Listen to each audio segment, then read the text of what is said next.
शक्यतो लवकरात लवकर लक्षात राहते, आजही विद्यार्थ्याला भारताचे पहिले राष्ट्रपती, राज्यघटनेचे अध्यक्ष त्याचं पूर्ण नाव जरी विचारलं तरी मुलाला माहीत नाही.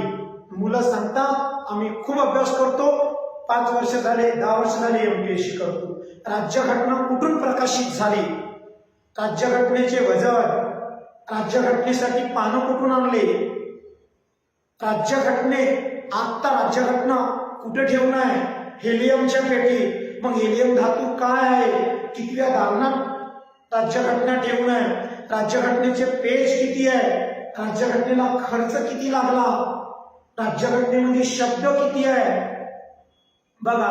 मग ज्या राज्यघटनेच्या समित्या होत्या एकूण 22 समित्याचे तुम्हाला अध्यक्ष, उपाध्यक्ष, सचिव, घटनेचे कोषाध्यक्ष, सर्व गोष्टी